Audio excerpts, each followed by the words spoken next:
edition of All Aboard the Obedience Train on VLP TV. VLP, Villa La Paz, Key Free Pet Resort and Spa.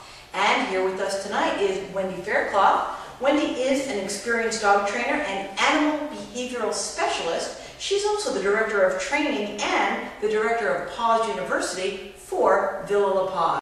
So Wendi, let's talk about the right type of training method. You mentioned reward-based, but I know that there are many different types.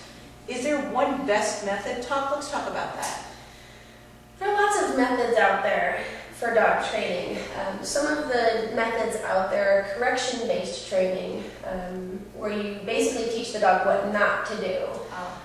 My method of training, coming from the service dog background that I do, teaching the dogs to do stuff based on reward, where you teach them how to learn, you teach them how to repeat a rewarded behavior.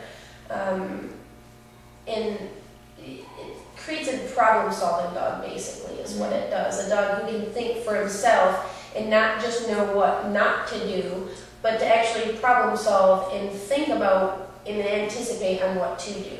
Oh, okay, that's interesting. So, how many repetitions would it take for a dog to learn a behavior such as that? It depends. Every dog is different. We always used to joke around, you know, the difference between labs. Let's say a lab and like a border collie. Well, labs are perfectly happy to repeat things, even if they know they did it right, and you ask them to repeat it, and they're going to do it again. Where border collie will say, I did it once, and you rewarded me, and then they'll try to figure out a different way to do it. So it depends on the dog. Now, even in the difference in the breeds of dogs, you can still have the different amount of repetitions that it takes for them to learn something. Gotcha. Okay, that's interesting. So you are positive-based reinforcement trainer, rewards-based. Yeah. You don't use any negative type of treatment at all for dogs? I can't say never any negative. I do have some things that I call felonies, and it's mostly safety-based stuff. I had a client of mine one time that the dog pulled her out of a chair, and she actually hurt her back when the dog lunged and pulled her. That I call a felony, and I will correct a dog for that, because in the long run, the client and the dog is in jeopardy. So I do use correction, but not to teach them. Okay, I understand what you're saying. I'm just wondering, I'm wondering about a myth that I've heard, maybe it's actually the truth. Is it true that if you don't correct a dog immediately, like within like 2 seconds, it will not know what you're correcting it for?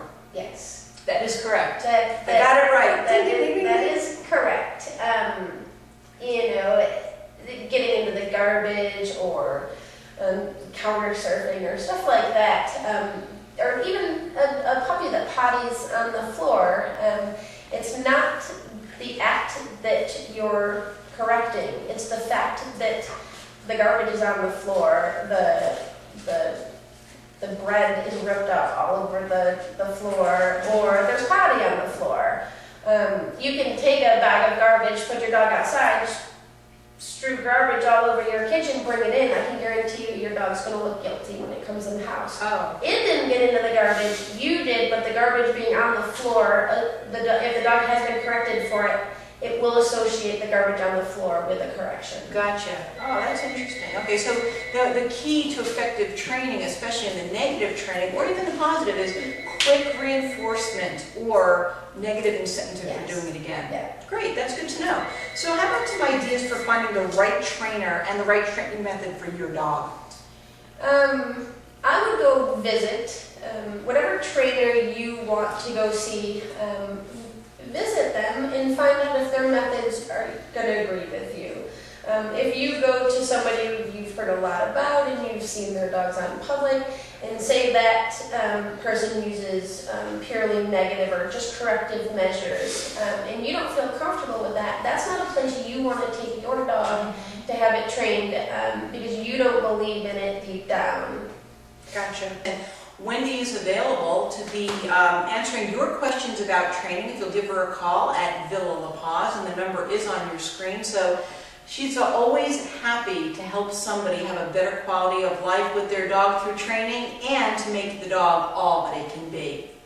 Well, this is the end of All Aboard the Obedience Train. On behalf of Wendi Faircloth and the top dog Eileen Proctor, we want to thank you for watching. We'll be back again next week, and you are watching VLP TV. That's Villa La Paz TV.